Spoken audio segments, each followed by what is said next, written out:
Warning, this podcast contains violence, sexuality, gore, and other horrible and disturbing things. Listener discretion is advised. Also, the hosts of this venture are ignorant dipshits, so please do not take anything they say as fact. And enjoy the show. Now, are you sitting comfortably? Good. Then we'll begin. Today we had 15 homicides and 63 violent crimes, as if that's the way it's supposed to be. The atoms in your left hand probably came from a different star than your right hand. It is our basic human right to be fuck up. A second plane now has crashed into the other tower of the World Trade Center. Putting chemicals in the water that turn the friggin' frogs gay. The defendant shall be incarcerated for the rest of her natural life with no possibility of parole. You are not machines. You are not cattle. You are men. We were somewhere around Barstow, on the edge of the desert, when the drugs began to take hold.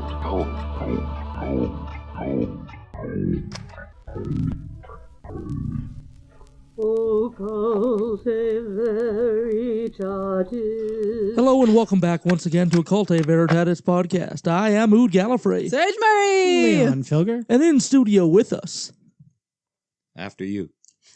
I'm Kay. Yeah. There's an edit there coming up. Hi, I'm Dan. I'm Leon Filger's mother's current husband, number 3, and we hope the last one she'll ever have. The one that I like the best. Oh, yeah, the one I like the best. Oh, thank you. Also known as Daddy West. Also known as Dan E. West. I'm Dan West. The second N is silent. Alrighty. So we're going to be talking about the Flint, Michigan water crisis, and holy fuck, it's just a train wreck of incompetence. So I know literally nothing about it, except for that it's bad. I know it's bad. Yeah. Okay, so we're going to get into it with some poison. So, what's your poison?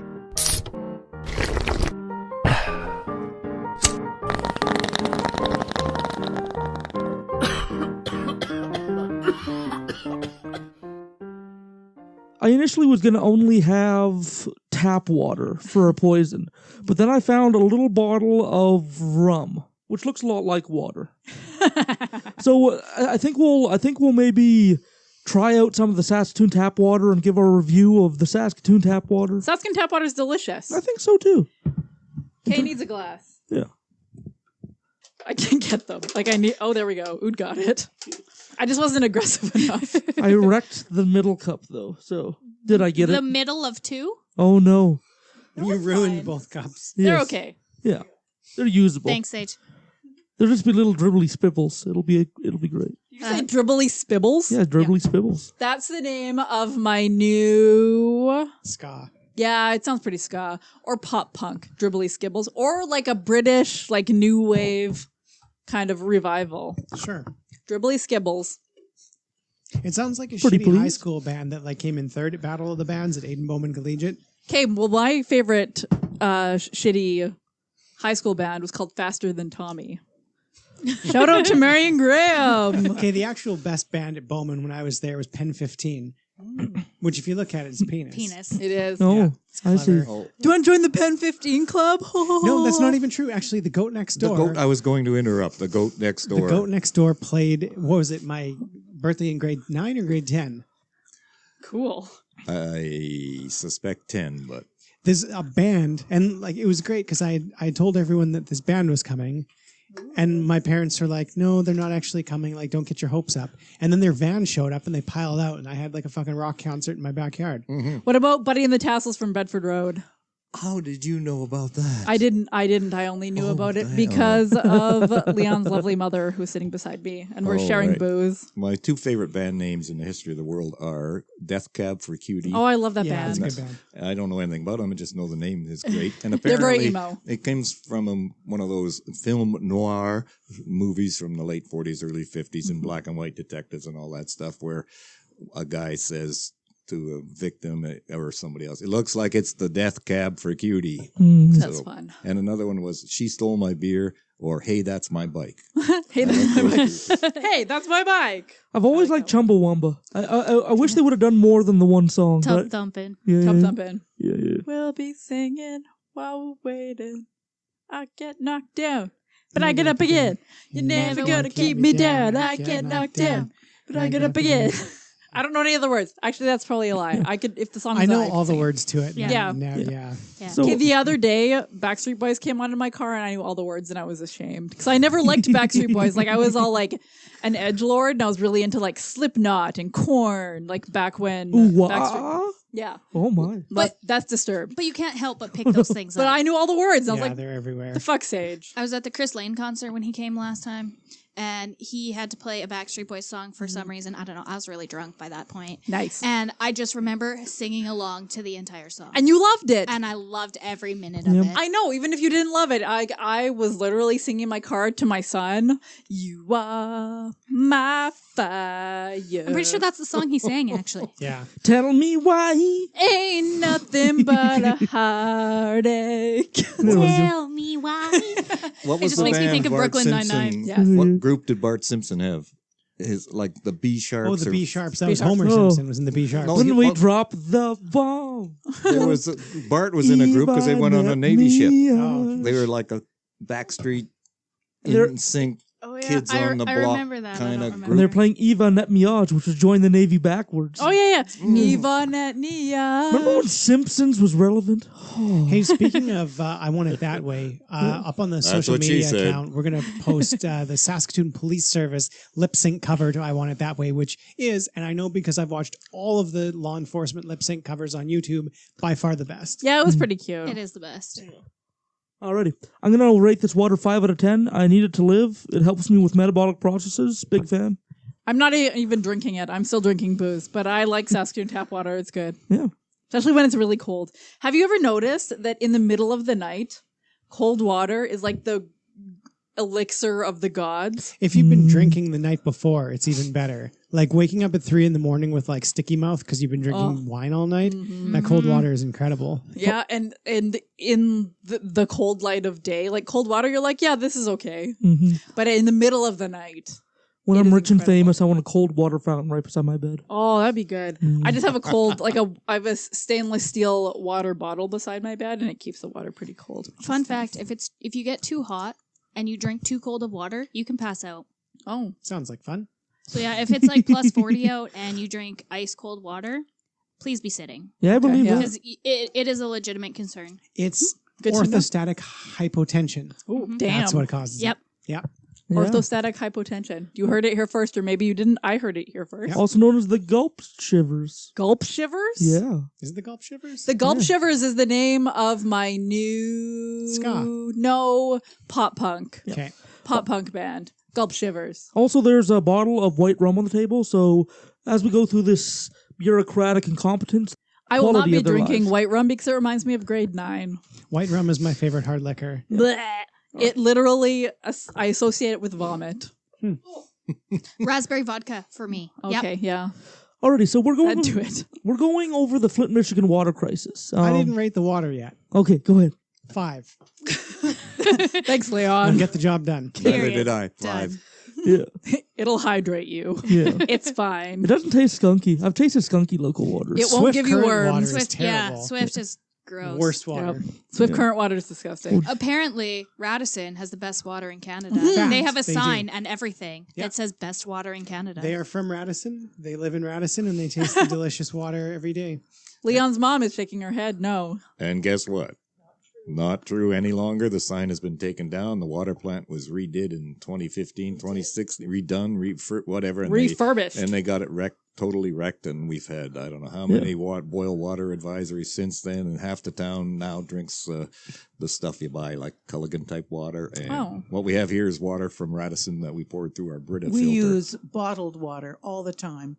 I can't stand Radisson water anymore, which is disappointing. Yep. Oh, that's sad. Somebody had a big, greasy hangover fart near the reservoir, and it hasn't tasted right since. Pretty much. Yeah. Oh, I know. Greasy hangover fart is the name of my new grindcore band. But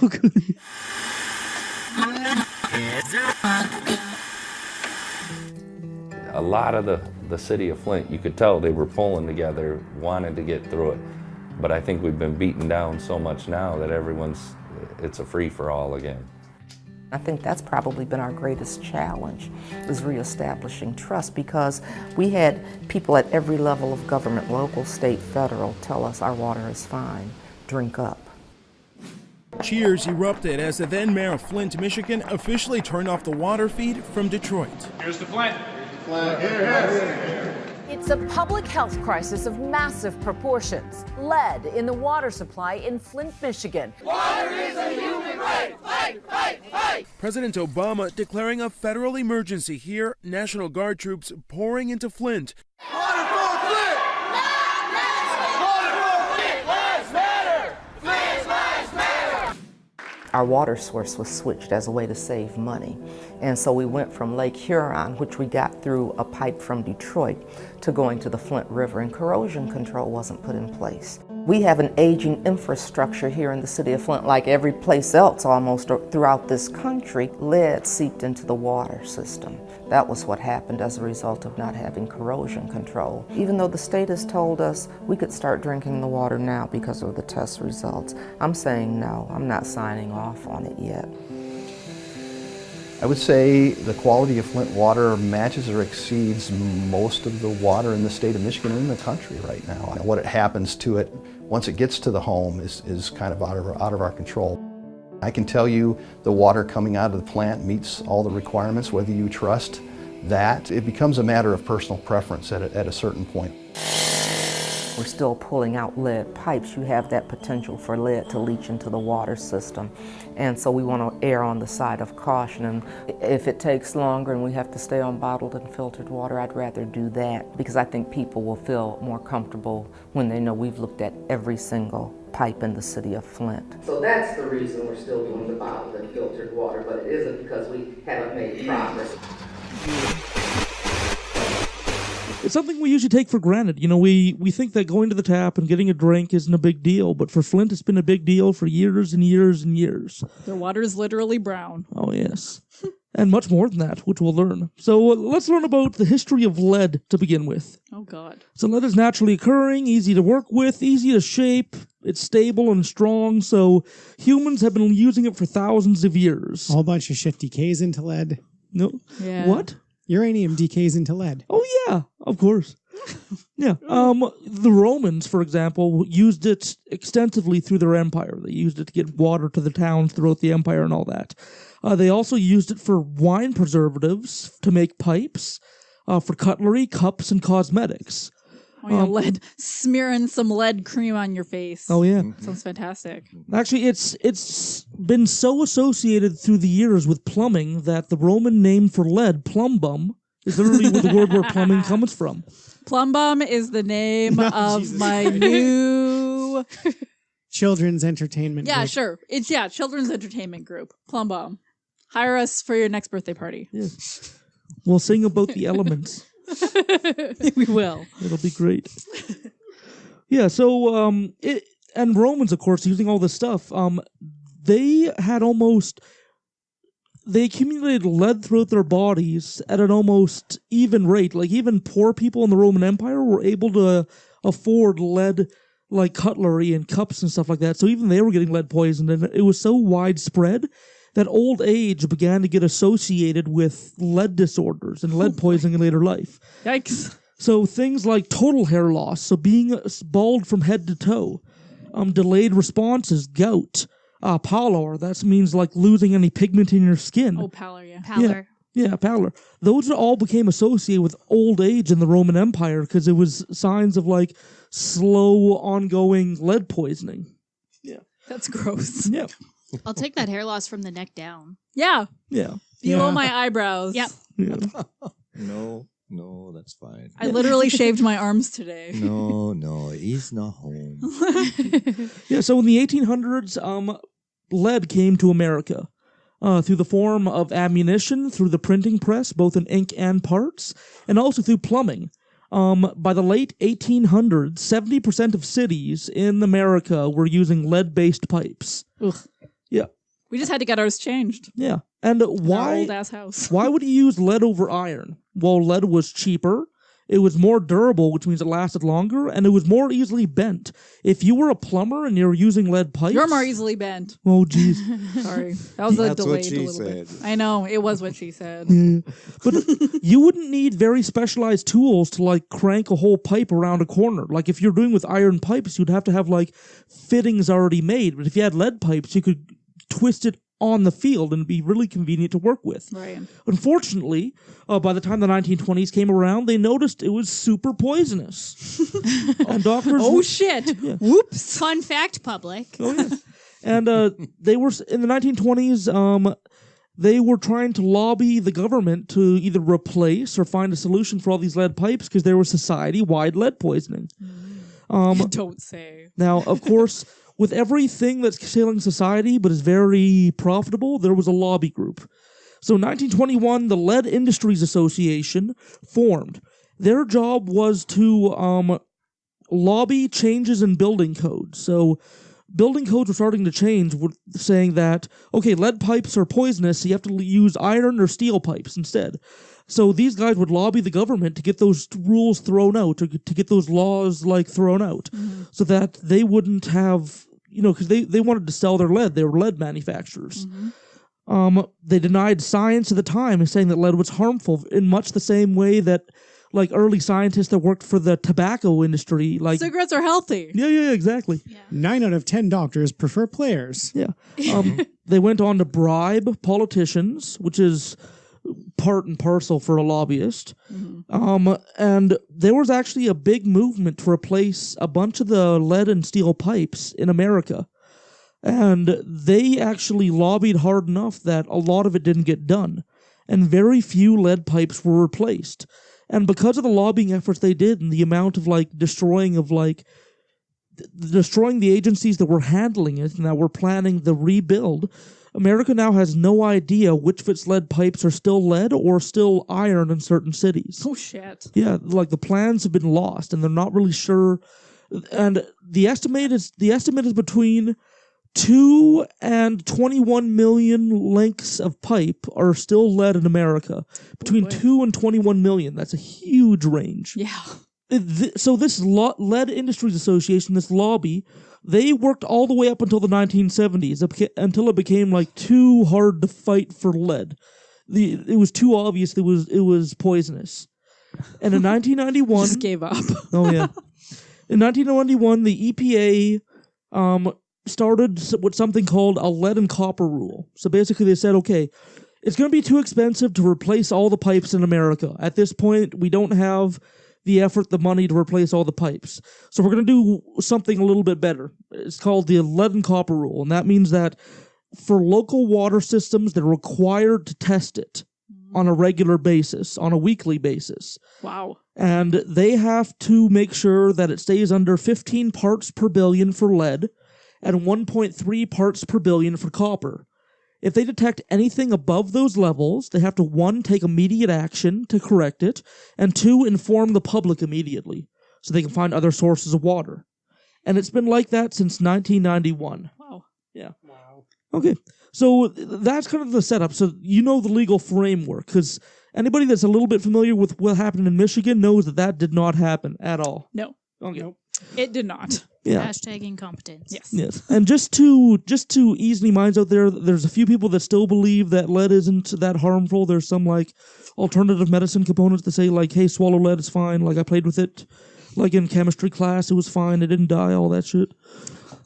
Good for you. Yeah, so what happens is when you ingest lead, 99% of it gets passed out and processed by your liver and your kidneys and gets deposited in waste. The ultimate detox. Yeah. Yeah, so your kidneys do your work. The 1% left over becomes trapped in your blood and your bones. Ooh. Basically, it's very, very similar in structure to calcium. The ions that it forms can join to places where calcium can join. So it can take the place of things where calcium can.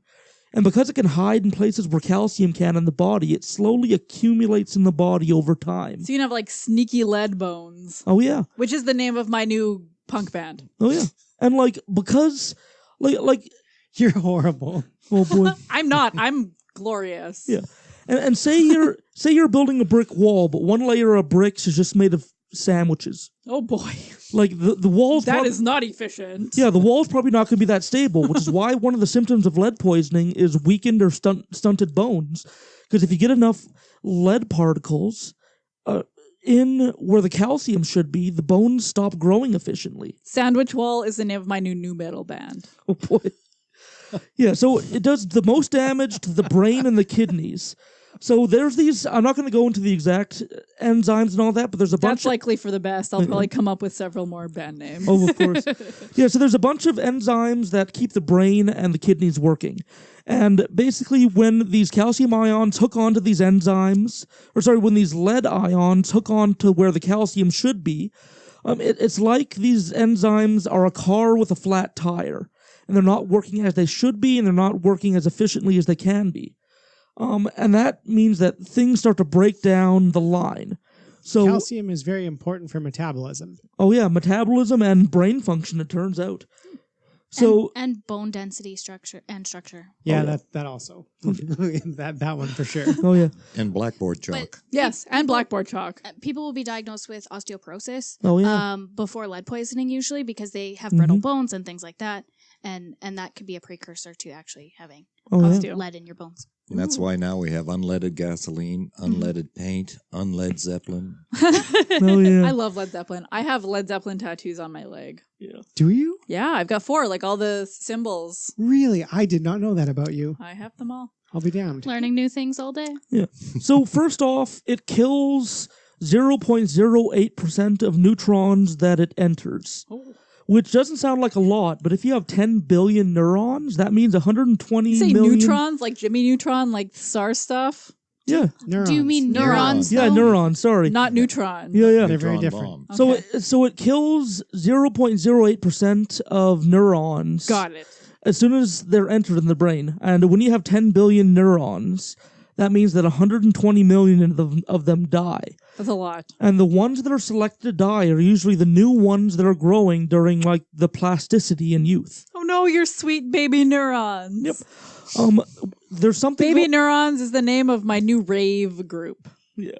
There's something called the myelin sheath. That's the name of my new product. Oh yeah. So all these brain cells, when they send out their little dendrite tentacles to go touch other brain cells and trade proteins and thoughts and all that, they have these little insulators that are along them, and basically they keep the neuron at a certain chemical balance and at a certain temperature so that they're always firing and acting normally. It's kind of like an insulation on a wire. You're going to make sure that that copper is always insulated so that it's working correctly. When that starts to wear away, you get MS. Oh yeah, when that starts to wear away, you start losing control of your motor functions and of your sensory control, and you stop being able to have full control over your fine movements in your limbs. And it starts out with small little tremors and like weakness in the fingers, and it progresses from there. And that's just one of the symptoms. Mm-hmm. Yeah. It prevents or decreases dendrite growth. So say you want to learn to play the guitar. Your brain is going to stretch out its little dendrites in areas of the brain that need it. So if it's going to form more connections because you need more like muscle memory in order to play that guitar, it's going to start to grow dendrites to like the coordination areas in order to do that. The neurons stop reaching out and they stop extending new dendrites to connect with other brain cells if they're infected with lead. So learning new things becomes harder and harder because the dendrites refuse to branch out and grow. It interferes with neurotransmission. So basically your brain is a big factory and it needs chemicals to work and grow. And basically sometimes your brain needs certain chemicals in order to do certain things. And your brain will be faced with a situation where it won't get the chemicals it needs and it won't be able to work as efficiently as it needs, and it'll cause certain effects. And sometimes it comes in the form of like anxiety or like memory problems, but like it can come in the form of a whole bunch of different things. It also causes microcytic anemia, which is basically the lead interferes with the ability of the iron to get into red blood cells, which means that the red blood cells, one, are unable to carry oxygen anymore, so it becomes just kind of a waste cell. And they're way smaller than normal, which kind of interferes with how the blood flows and with blood pressure. So it turns a percentage of the blood cells into tiny little things. In people that are developing in puberty, it causes infertility in later life. So even if you're exposed when you're just a toddler or a young person, sometimes it'll just cause infertility later in life if you're exposed to too much lead too quickly. Yikes.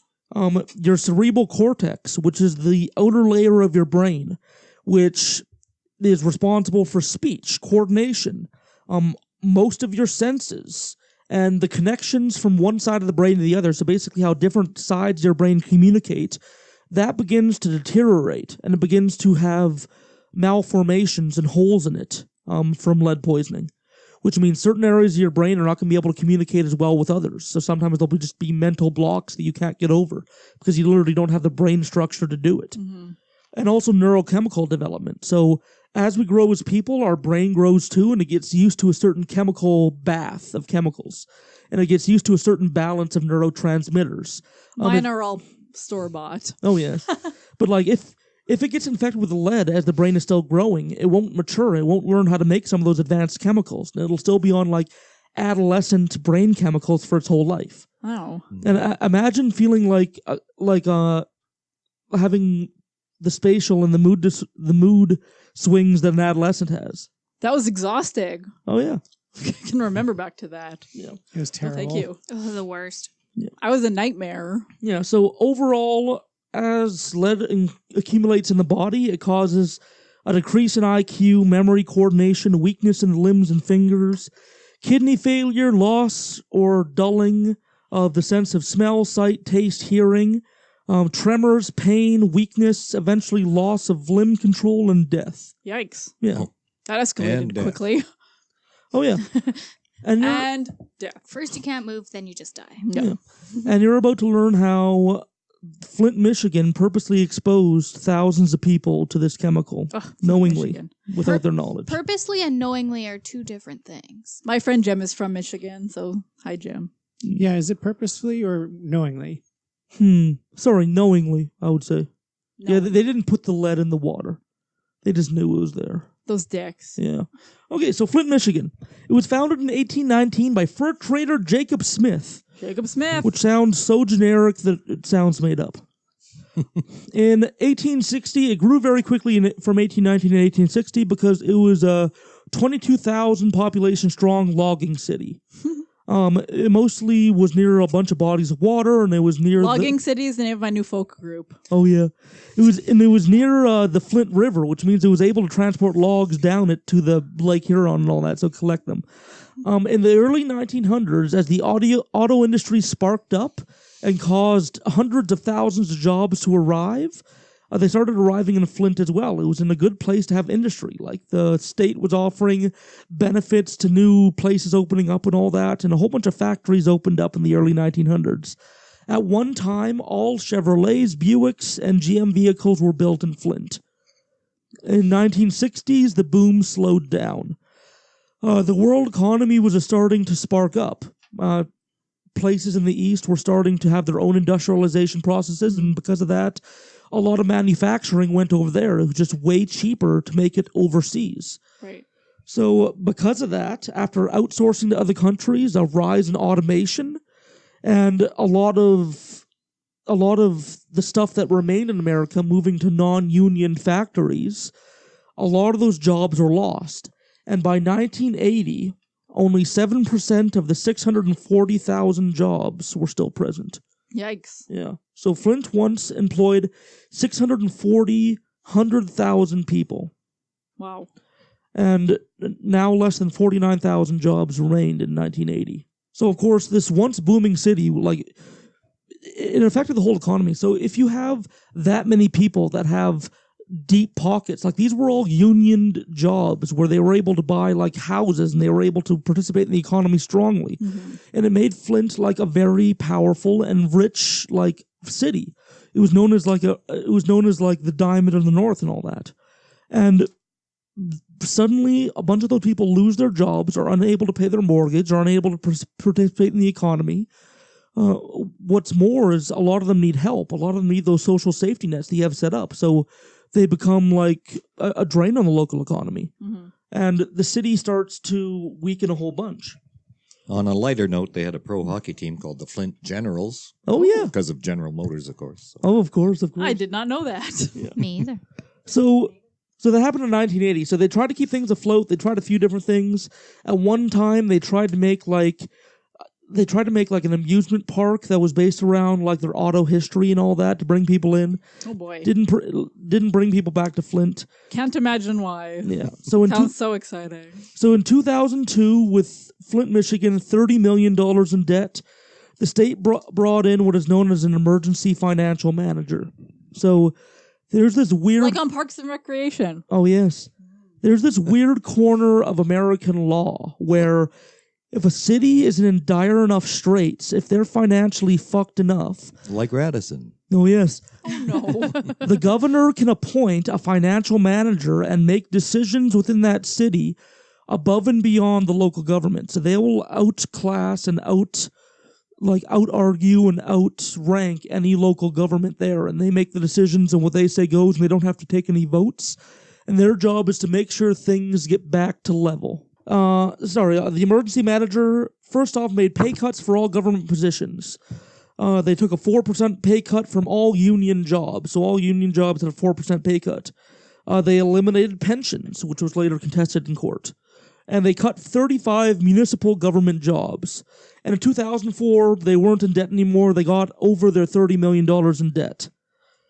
But because the jobs didn't come back to Flint, that didn't remain very long. There was one time where Flint had over $1 billion worth of pension to pay out, but not the money to pay it out. Yikes. So in 2011, Governor Rick Snyder, who you'll hear about a lot this episode. Ooh, Rick Snyder. Oh, yeah. Appointed another emergency financial manager to handle Flint. His name was Ed Kurtz. Ed Kurtz. Yeah. And just to give you a foreshadowing of what's to come, this is Ed Kurtz' quote after all the shit went down. My job was simply financial and did not include ensuring safe drinking water. What? Yep. Ed Kurtz. Oh, yes. We hate him. Oh. He is our enemy. That's terrible. Ed Kurtz is our enemy. There was 2 financial managers over this, so you'll have 2 people to hate. Ooh. Yeah. Okay. There's also a lot of acronyms in this. You'll have to keep up. I'll try. I worked with the federal government. I'm all about acronyms. Oh, me too. I was in the military. I get it. Okay, so the Detroit Water Sewage Department, or the DWSD. Yeah. And the Karen Ganandi. What? 1 second. Karen Ganandi. Karen Ganandi. Karen Ganandi. Sweet. The Karen Ganandi Water Authority, or the KWA. Yep, that checks out. Yeah. Okay, so basically, Flint was working off the Detroit Water Sewage Department, so they were getting water from Lake Huron. Lake Huron is a glacial lake. I think it's something like the 5th largest body of water in North America or in Canada or in the world. It's a big pool of fresh water. And because of a bunch of regulations from Canada on the Canadian side, it's been kept mostly pure. It's still way more polluted than it should be, but it's way more pure. And what's more, it went through the Detroit Water Sewage Department, which had awards and accolades for having nice, clean water for years and years. Like they were top of the charts for years and years. Not anymore. Oh yeah. So basically, this emergency manager came in, Ed Kurtz, and he's like, okay, how can we save money? Okay, I figure we can save $20 million over 4 years if we build our own pipe to this KWA, this Karen Ganandi Water Authority. And in the meantime, in the 2 years that we're building the new pipe, we'll just get water from the river. Ew. Yeah. Oh. Yeah. Fish poop in that. Oh, yeah. And there, like up until the 1950s, like Flint had gotten its water from the river in the past, so they thought, okay, that's fine. People back then didn't seem to complain, all that good stuff. Oh my God. Yeah. Wow. That's a thing, apparently. Yeah. So basically, in April 2013, the Detroit Water Sewage Department finds out Ed Kurtz's plan, so they decide to play a little hardball. So they basically say, hey, if you're planning to terminate service with us, we're just going to cut you off early. And you will have 1 year's time to get your citizens on a clean water source. This happened in April 2013. So, spoiler alert, they did not. Yeah. So in April 2014, they had not found another water source besides the river. So, Detroit cut off their water supply. And in April 2014, they switched from the Lake Huron water, which is glacial melt, naturally treated. And it's also treated with something called orthophosphates. Now, orthophosphates are going to be a big thing in this story. So basically, orthophosphates, they coat the inside of pipes, even if they're made of lead, and they make it so they don't chemically react with things in the water. Okay, so they act like kind of like a condom. Yeah, because lead is a huge elemental slut. It will elemental slut. Oh, it will form covalent. Whoa. Hold on. It'll form covalent bonds with any young thing that walks in. And Elemental slut is the name of my new EDM band group. I don't know if they're called groups or bands. At some point, I have to ask, am I feeding you these on? Yes, I am. Yes. Subconsciously, while you're writing these things down, you're like band names. Oh, band names. Sage needs bad names. Yeah. Okay, so again, the Detroit Water Sewage Department, they put orthophosphates in these. So they have some lead pipes and they have some stuff like that in Detroit. But because they use these orthophosphates, the lead never makes it into the water system. This stuff coats the inside of the pipes like a lead condom. And it prevents... Lead condom. Okay, that's got to be another band name. Yeah. Sorry. And it prevents the lead and the iron from leaching into the drinking water. Lead condom is the name of my new shock rock band. Oh, yes. Okay. So, the Flint River, on the other hand. So, they decided, we're not going to treat that with orthophosphates. Even though it's considered a minimum for any kind of water treatment to treat with orthophosphates with any kind of pipe, because water can corrode any type of pipe without that. They decided not to use that. Why? To save money, because orthophosphates would cost the city of Flint $108 a day. Oh, well, shit. And they're trying to cut costs. Okay. Yeah, so they cut... nobody has jobs, right? Yeah. Yeah, it's trying to cut costs. Yikes. Yeah, so there's higher chloride levels because of salt runoff from roads. So they put sodium chloride. If anybody hasn't lived anywhere with snow before, they put salt on the roads. Sometimes they put beet juice on the roads for like a less sodium-based thing, but they put something on the road to melt the ice to make sure people don't slip off them and all that. It wrecks your boots. Oh, yeah. And it rusts the underside of your car and all that shit. Oh, yeah. But anyways, all this salt runoff from the roads, because in Flint it's definitely snowy, goes into the river. So the chloride levels in the river are already super high. There were 100 times more corrosive. That means there's 100 times more corrosive minerals inside the river water than there is in the Lake Huron water. Yikes. There's also a high amount of fecal bacteria because there's a bunch of sewage runoff into the river. Yeah. Oh, gross. Yeah. Sewage runoff's got to be a name of a band. Yeah. Now, chloride is the other big chemical in the story. Now, chloride, if you put chloride on any oxidation reaction, so any reaction that breaks down metals, adding chloride will help speed that up. So you're adding chloride to a system without lining in the pipes because there's no orthophosphates, and it's going to corrode the pipe quicker because it has 100 times more chloride in it than anywhere else. No lead condoms. Yep. Okay, so what? Like, there's a whole bunch of water systems that have fecal bacteria in them. Ugh. Like, technically, you could run a water line into a slough, and if you apply the right treatment to it, you'll have drinkable water on the other side. So what's the big deal?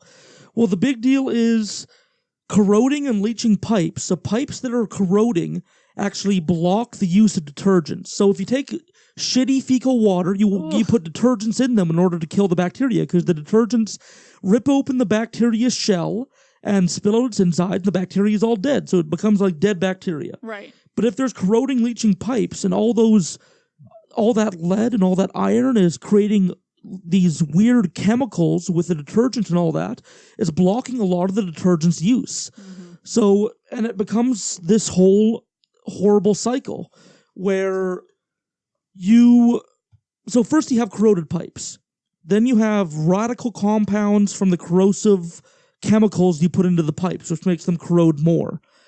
which makes the water dirtier, which makes you add more chlorine, which makes the pipes corrode more, which makes the deterioration and the detergent kill less bacteria, which makes the bacteria growth spike more, which makes them add more chlorine to the water. This also just sounds like a really bad plan to me. Oh, yeah. I mean, I'm no scientist, but... I play one on TV. Yeah.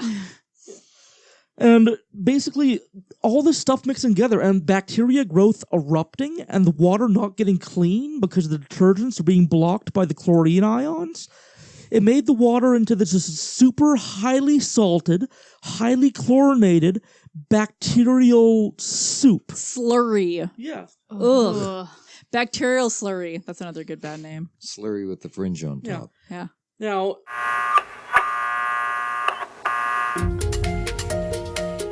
Many of us use tap water all the time. We drink it, cook with it, use it to make baby formula. We trust our tap water. But you won't find that trust in Flint, Michigan, because failure at every level of government allowed lead, a toxic metal, into the water supply. But concerned citizens and scientists were able to turn to chemistry to bring the truth to light, to better protect their water, and hopefully, taps across the country. When Flint started getting its water from the Flint River in 2014, city officials could have tailored the chemistry of that water to prevent it from becoming a problem. They didn't. We won't get into all those details here, but you can read about them in Michael Torres' in-depth report for CNN. Here's a link to that. Without corrosion-limiting chemicals like orthophosphate, Flint's plumbing lost a protective mineral layer that naturally builds up in its pipes. Once that was gone, the water began attacking the pipes themselves, some of which contained lead, or were just made of lead. The US stopped using lead in plumbing decades ago, but we never got rid of the old stuff. How much lead plumbing is out there? We asked Mark Edwards, one of the key figures in uncovering the Flint water crisis, at a recent press conference. Anywhere from 3 to 13 million lead pipes. And, that's obviously a wide range. But, no one knows. No one knows the number. And most people don't even know if they have a lead pipe in front of their house because, frankly, the water utility doesn't know. We don't know where these lead pipes are. And now people feel that as long as those lead pipes are there, and they're right, it's a ticking time bomb. That bomb went off in Flint. Here's Jeff Parks, a research scientist in Mark Edwards' group, telling us what the team found in one sample from Flint resident Leanne Walters' home. One of her samples was over 13,000 ppb. That's 13,000 parts per billion, which would be 13 milligrams of lead in 1 liter of water. The Environmental Protection Agency and the Centers for Disease Control both say that no level of lead is safe for children. But EPA also has a so-called action level for lead, at 15 ppb. That's nearly 1/1000th of what Jeff found in Leanne's home. And ran it again, and we got 130. So it was 13,000. Jeff used the ICP-MS to analyze more than 270 Flint water samples last fall. Although Leanne's house was the worst he saw, Jeff still found that about 10% of the water samples he tested had 27 ppb lead or higher. That's roughly twice the EPA action level. But action level doesn't mean what you probably think it does. The action level comes from what's called the lead and copper rule, which Jeff calls weirdly worded. Mark has some stronger opinions. The lead and copper is a lousy law to start with, right? So even if you're meeting the law, you get many homes that have over 150, even 1,000 parts per billion lead. That's not illegal, in existing law. You can have hazardous waste levels of lead coming out of a kindergarten classroom in this country. There's no law.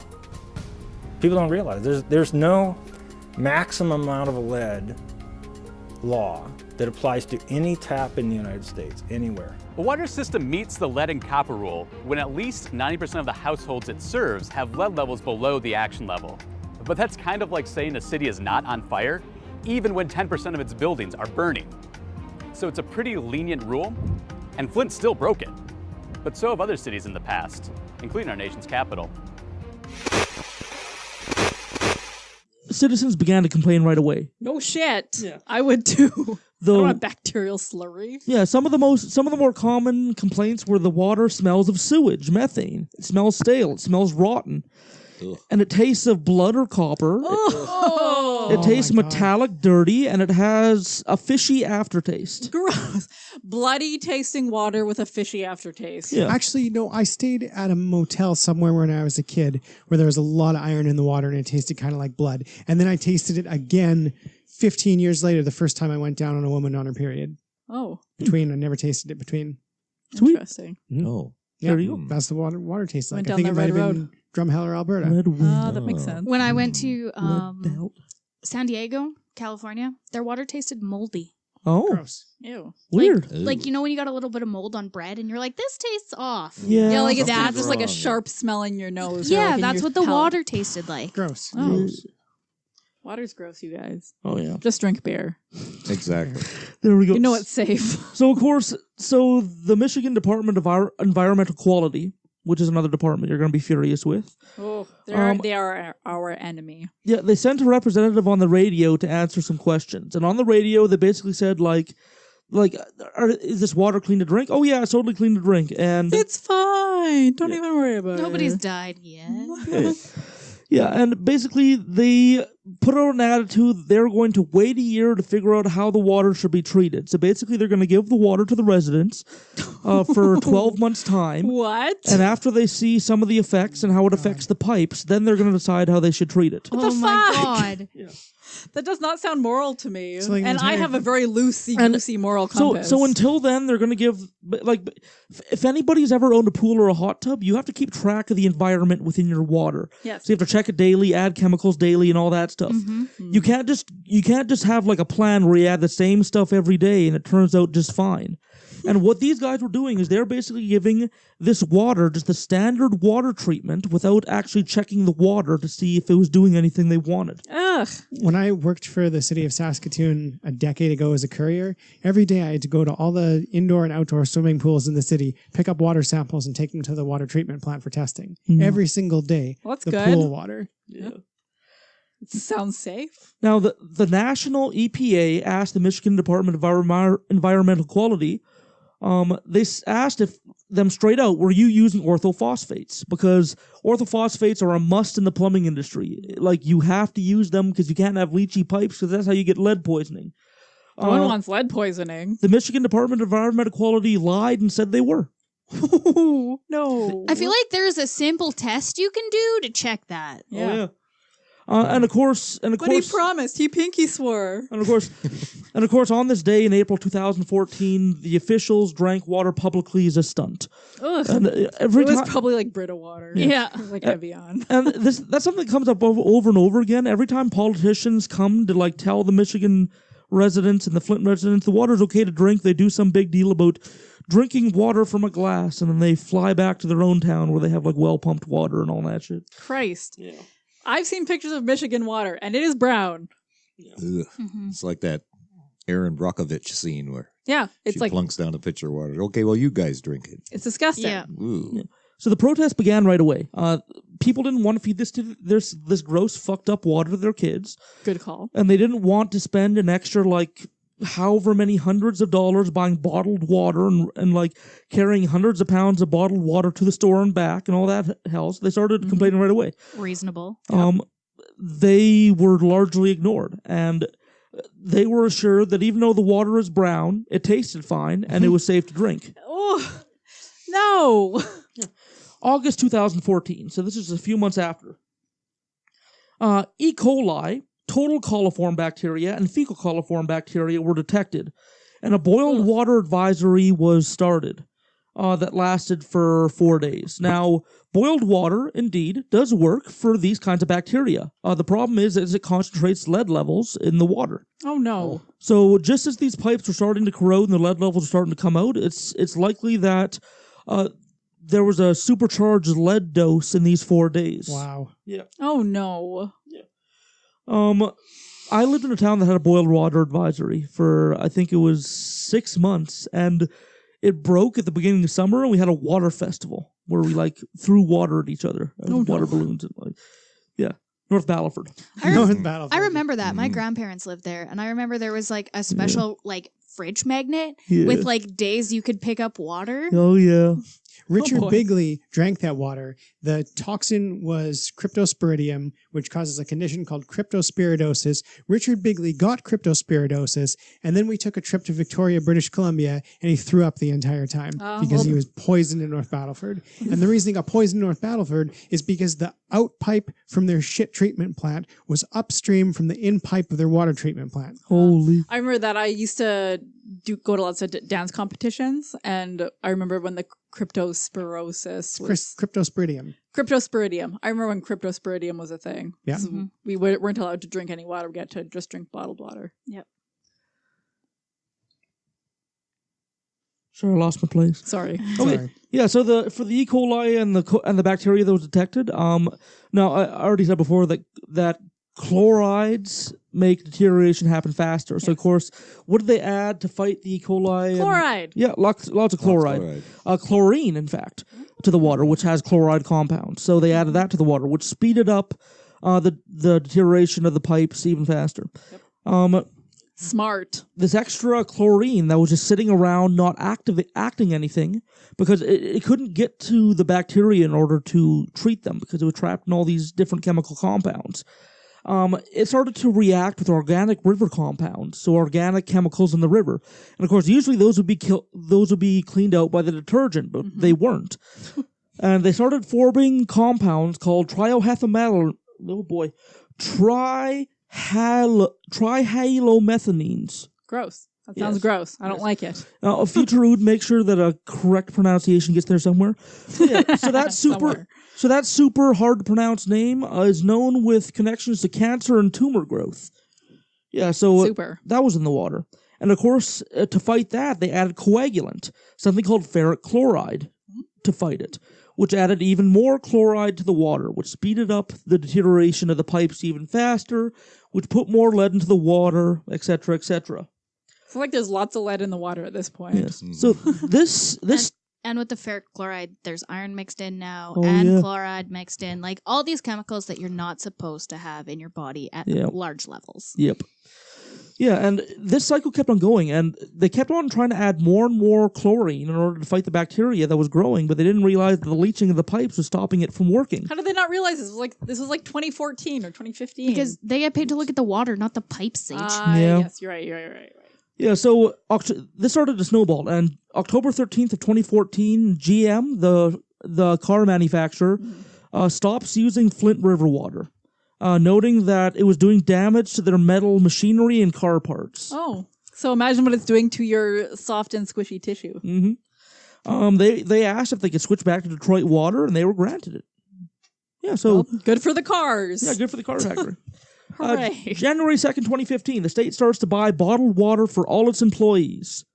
So, January 2nd, once again, they bought bottled water for all their employees. Anybody that works for the government or works for the municipal government has bottled water bought for them and their families. That's a red flag. Yeah.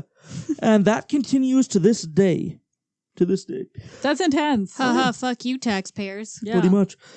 January 12th, Detroit offers to reconnect Flint to its water system.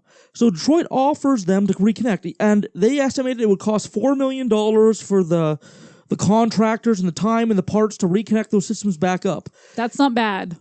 They decide to waive that fee. They say, hey, for free, we'll reconnect you back to the Detroit system because it seems something fucked up's happening down there because we see all these news reports of people freaking out about their brown water. Mm-hmm.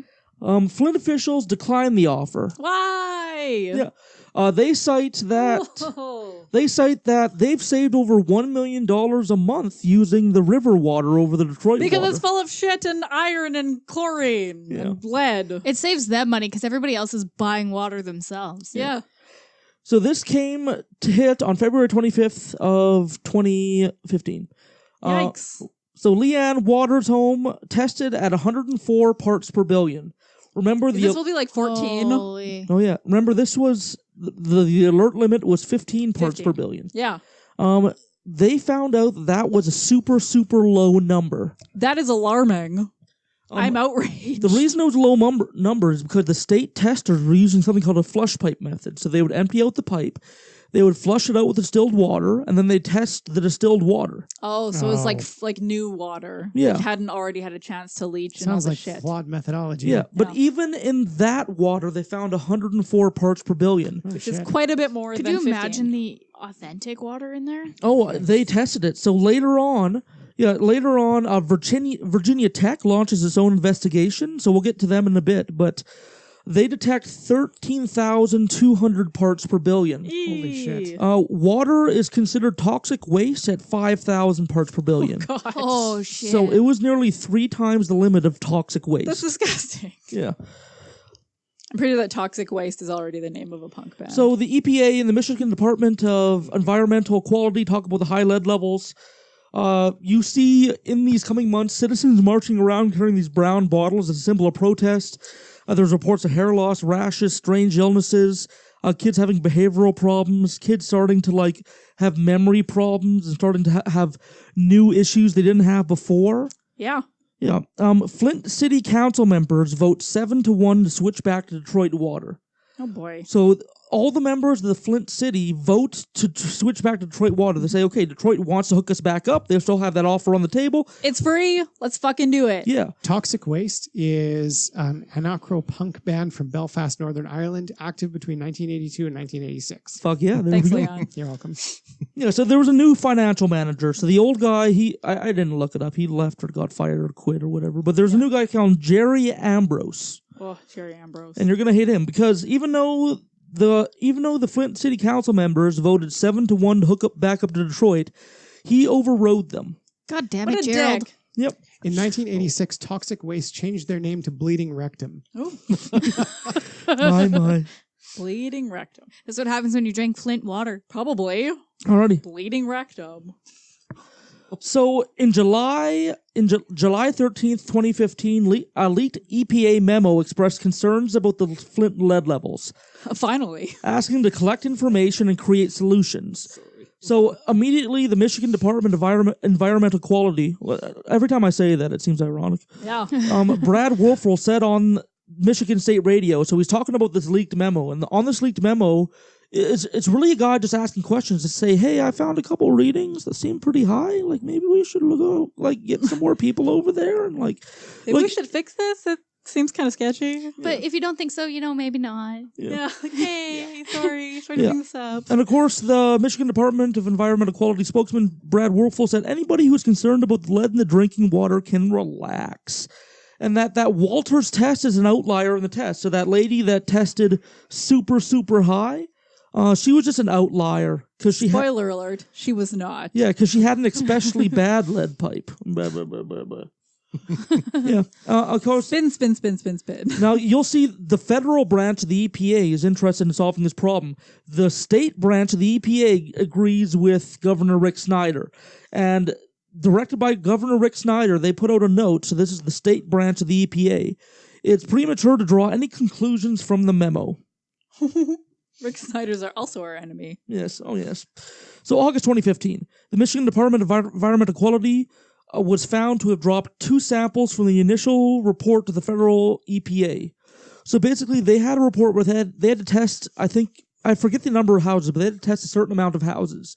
And they basically cherry-picked the good results that showed low lead levels and left behind the high results that would have put them over the federal limit. Wow. So they figured out how many cases they had to drop below the federal limit before they sent it in. Yikes. Again, unethical, and I have a flexible moral code. Oh, yes. September 2015. So noticing the fuckery and noticing Noticing the fuckery is the name of my new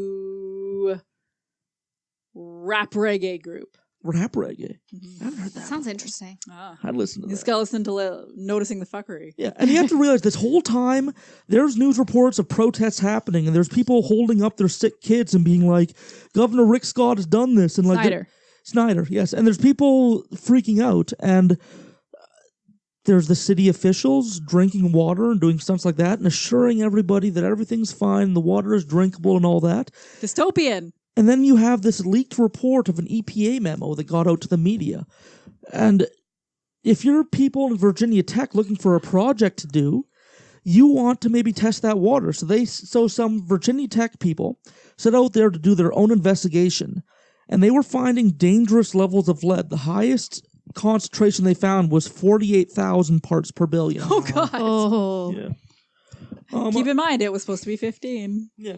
So, Michigan Department of Environmental Quality spokesman Brad Wolfrell said, "I don't know how they're getting these results. It doesn't match any of ours." Big shrug. Yeah. This water is literal shit. Yeah. Can't imagine how it's making people sick. Yeah. And how Virginia Tech was doing it is they were sending bottles to people's houses and just saying, fill it up, mail back, and they had the postage all figured out already, and they were getting samples right from people's pipes, and they weren't doing the flush out method, which is why their samples were super high. Because the water had a chance to like hang out in the pipes. Yeah, yeah. And like just to, like even though they're using perfectly like lab distilled water, to have the fact that it's still that high is crazy. Mm-hmm. Yeah. In September 24th, 2015, the Hurley Medical Center noticed that before the water switched over, there was about 2% of children that had elevated lead levels. The estimates now are nearer to 6%. Yikes. So literally, it's a tripling in the number of children who have lead poisoning, enough that they could be diagnosed with it. That's horrifying. Yeah. Yeah, September 25th, Flint, Michigan insisted all water standards are being followed, although it's our duty as a service to the public to inform you that no level of lead is safe. And in an email from one Flint, Michigan politician to another, they cited that all these protesters and doctors are causing protests and making sick kids into political footballs. What? Yeah. Political footballs is the name of my new knitting group. Oh, jeez. October 2nd, 2015. Governor Snyder, so this hit the wall. So back to back, you have this Virginia Tech study that found out that, yeah, all these homes are fucking lead packed. And these kids are actually sick. They are not political footballs. Yeah. And remember what I went into before? Like thousands, like tens of thousands of children have lead in their brain. Like they have little parts in their brain that have been replaced instead of calcium with lead that can never function the same way again. And there's some brain cells in some areas of their brain that will never branch out to others. So maybe they'll just never have the hand coordination to play the guitar if they want to. Or who knows? Or they basically just fuck them. Yeah, maybe they'll never be able to feed their kid because their hand shakes too much. Like, who knows what you took away from Maybe them? they won't be able to have kids because you just said it causes infertility. Yeah, you could take away the ability for them to create life, you know? And for those that want it, that can be just a stab to the back. Yeah. Yeah, so October 2nd, Governor Snyder says he'll provide free water filters and water testing to all residents. On October 16th, Flint switches back to Detroit water. So finally, on October 16th, they switch back to Detroit water. It's likely for the best. Yes. But unfortunately, the damage had been done. Well. Yeah. They were trying to give reasons why they didn't put that orthophosphates into the water, and they said it was confusion over regulatory material. So they said that the person in charge read a manual, and they were using water treatment for communities under 50,000 people instead of over 500,000 people. Well, you explained it to us, and you are not a water scientist, Yeah. and it was pretty clear to us. Yeah. So I don't know what their excuse was. Yeah. They were blaming it on confusion, like, oh, we read the manual wrong. So yeah. And yeah, they were accused of never testing the water before giving it to citizens. But like I said, just because they switched back to Detroit water doesn't mean their problems are over. The pipes are already corroded. That layer of protective material is gone. And the pipes have holes and divots in them that will be breaking off flakes of lead for years and years to come. Yikes. And like, one little flake of lead is enough to take like a pitcher of water over the limit. So one tiny little sand flake of lead. One flake of lead is the name of my new Aquasize group. Oh, God. Oh, boy. I have a list here that I need to find names for. Yeah. And the water will never taste or look good again because not only did they corrode the lead pipes in Flint, they corroded the iron pipes in Flint. So there's just a steady stream of rust that will forever be in the pipes, and it'll forever turn the water brown. Ugh. Yeah. Yeah, December 14th, Mayor Karen Weaver declares a state of emergency January 20th, Obama and Governor Snyder agrees. Governor Snyder saying, "I am sorry and I will try to fix it." Whoops. Yeah. A bombshell on Capitol Hill. The Flint mother at the heart of the water crisis testifying that the state of Michigan tried to silence an EPA whistleblower. Leigh Ann Walters told the House Oversight Committee that an official with the Michigan Department of Environmental Quality bragged to her that a leaked memo from an EPA researcher was being, quote, handled, telling her that his report was flawed and that there would be no final report. That report was written by Miguel Del Toro, the EPA researcher who tested the water in Walter's home in early 2015. The resulting memo was leaked in June, showing the water in her home was more than twice the level of hazardous waste. The EPA sat on this memo for months, and now we're learning through Walter's testimony that the state tried to suppress it too. This was the ultimate betrayal for the citizens. CNN has reached out to the Michigan Department of Environmental Quality for comment. Why would they be paying for water that they cannot even use that is poisoning them? That's not American. Today's often heated hearing was about the people who were not there as much as it was about the people who were there. Chairman Chaffetz kicked off today's session with strong words for Flint's former emergency manager, Darnell Early, who declined to testify. We're calling on the U.S. Marshals to hunt him down and give him that subpoena. Early is not the only person the committee wants to hear from. Democrats have urged leadership to invite Michigan Governor Rick Snyder to testify too. Can anybody tell me why the governor of Michigan is not here today? Because he's hiding. That's what's happening. And those who did show up were chastised for being less than forthcoming. The chairman of the committee pushing to know why the EPA waited months to act on that Del Toro memo. Why wasn't that made public? I don't know the answer to that question. I think that You can't come to a hearing before Congress and be in charge of water quality for the EPA and not know the answer to that question. As the Oversight Committee continues to pursue answers to questions that have plagued Flint residents for almost 2 years, one glaring truth came out of today's hearing. We cannot guarantee at this point in time the water is safe to drink. Also associated with this, so all that bacteria in the water, so we learned about the lead. There was 87 cases or 12 deaths associated with Legionnaire's disease. Oh, yuck. And that's a super low estimate because Legionnaire's is most often misdiagnosed as just pneumonia. Yeah. And they say that there could be as many as 10 to 20 times more cases of Legionnaire's that were misdiagnosed as pneumonia. Pneumonia. Yeah. So, and of course, Legionnaire's is just a bacterial growth in the lungs that causes the lung tissue not to be able to absorb oxygen. You just die gasping on your own fluids and all that. Yeah. Yeah.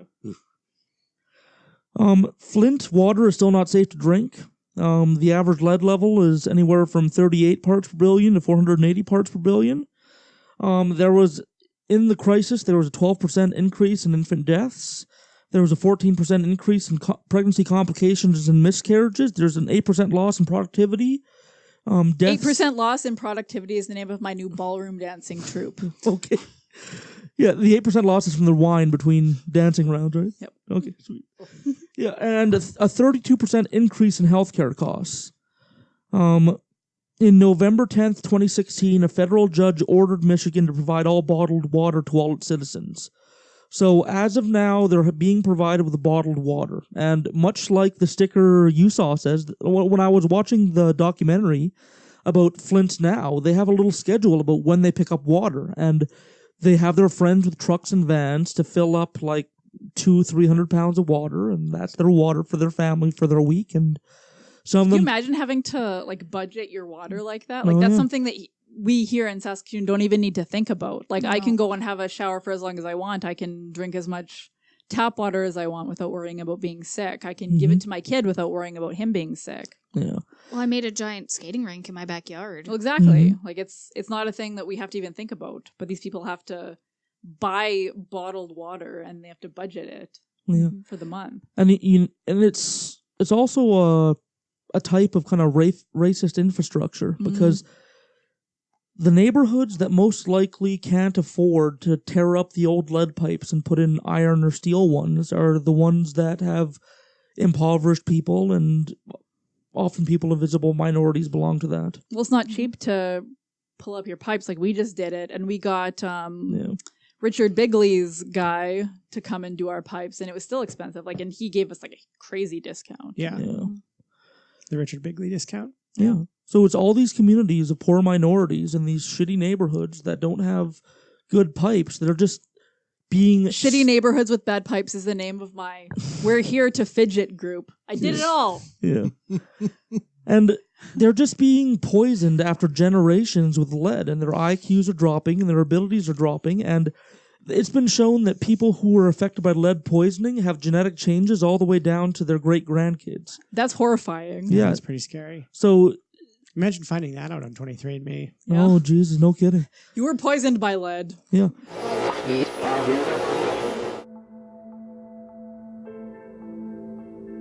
Besides being a water crisis, we talked about this being a public health crisis as well. We talked about it being an infrastructure crisis, economic development, because it touched on all of those things in our city. We want to be where we started before this crisis. Bottled water is a Band-Aid for us. You know, we've been on bottled water for a long, long time. We're on the right path, we're headed in the right direction, but we don't want to be on bottled water forever.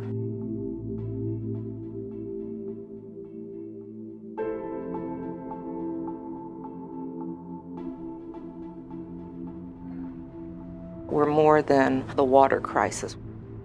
We were supposed to have looked at 18,000 pipes by the end of this year, and those that were lead or galvanized, changed them. We finished that last year, and so we're at about 22,000 that we've looked at and changed those that need to be changed. So our goal is to be finished by the end of the summer with all of the pipes. At that point, that's when I want the medical community, the scientists, to say, okay, all the pipes have been changed. We want to see stable test results for whatever time they deem necessary, and then give the all clear. We're trying to reestablish trust, and so we need to see some stable results for a while. What happened in Flint is a moral issue, it's an ethical issue. You wouldn't have thought that in 2014 we would have been talking about having access to clean water, and here we are in 2019. But I think what makes what happened in Flint so different is it was done at the hands of government. And I think that's what makes this, you know, so egregious, really, is that government knew. For 18 months, we knew that there was something wrong with the water, and we were told something completely different.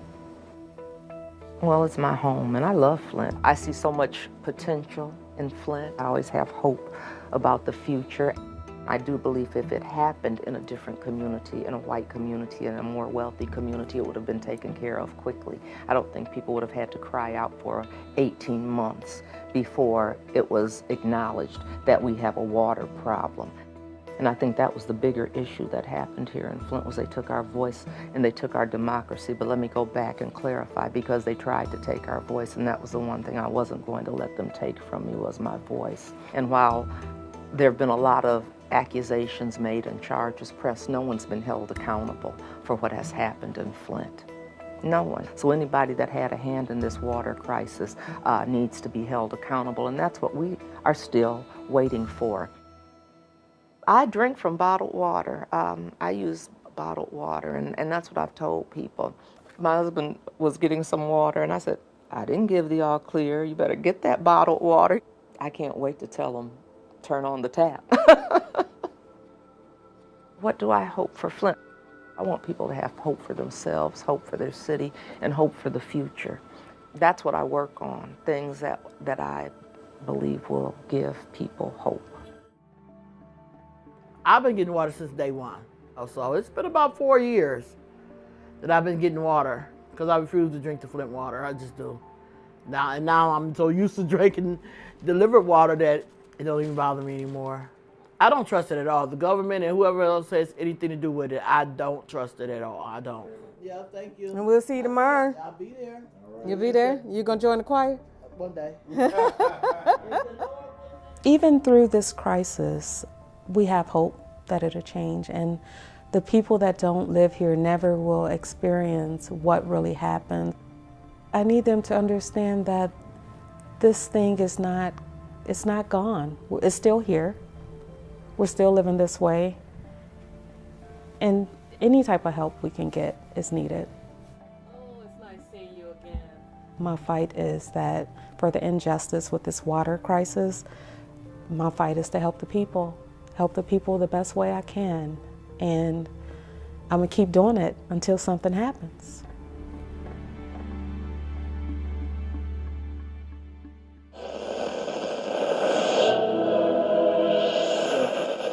Yeah, so for Occultae Veritatis, I'm Hoot Gallifrey. Sage Murray. Leon Filger. And in studio with us. I'm Kay. I'm Leon's mom's husband. There we go. Have a good night. Love you. Bye. Cheers. Bye. Bye. I have to pee.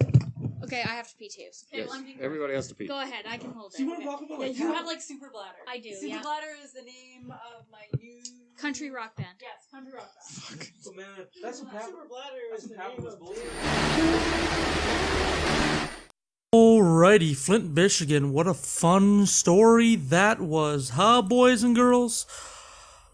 And non-binary people, of course.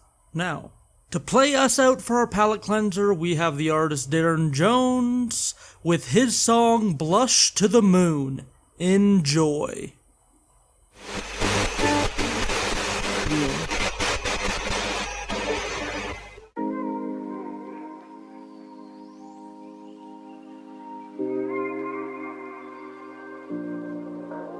Yeah. Sephora lips, baby girl moving with your forward hips. More of this, knew the first time I need some more of this. Dangerous, so heavenly that you make the angels quit. Train for this, everyone was practice you're the main event. Saying the words I know you like, touching your body, oh so right. Turn off our phones, I get the lights. You won't be going home tonight. Cheek highlight, shining bright. You'll be the only star in my sky tonight. The universe got its timing right. Yeah, I guess our time tonight. Make you blush, make you blush, make you blush. No words, let's talk through touch. Make you blush, make you blush, make you blush. Take it slow, we don't have to rush. Make you blush, make you blush, make you blush. No words, let's talk through touch. Make you blush, make you blush, make you blush. Take it slow, we don't have to rush. Spark the flame, let's rekindle. You won't forget ingrained in your mental. Got you smiling, showing off your dental. Trying to make you feel at home residential. Wanna make it to the end, I see potential. How you make it look perfect, accidental. Used to be in soul, drink this ain't a rental. Want you more by the second incremental. Elemental, how you get so fire. Hot as hell, looking so wanna retire. Make this last forever, don't want to expire. Going off 4 seasons like my tires. Like a cherry, it tastes so sweet. Wear roses and color as your cheeks. Body language, the only one that we speak. Make you blush, make you blush, make you blush. No words, let's talk through touch. Make you blush, make you blush, make you blush. Take it slow, we don't have to rush. Make you blush, make you blush, make you blush. No words, let's talk through touch. Make you blush, make you blush, make you blush. Take it slow, we don't have to rush.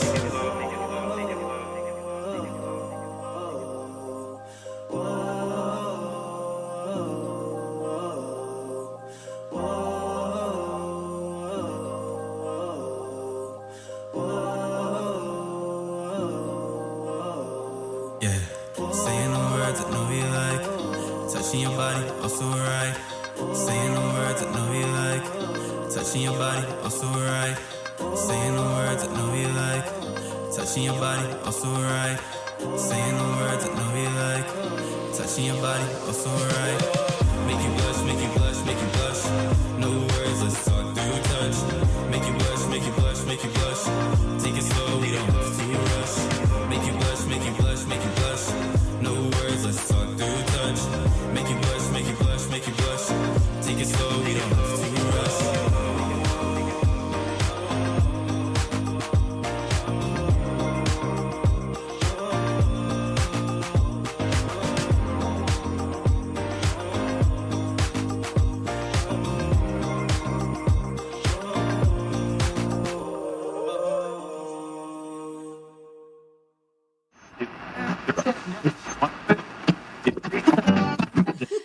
and welcome to the after show. I'm Sage Murray.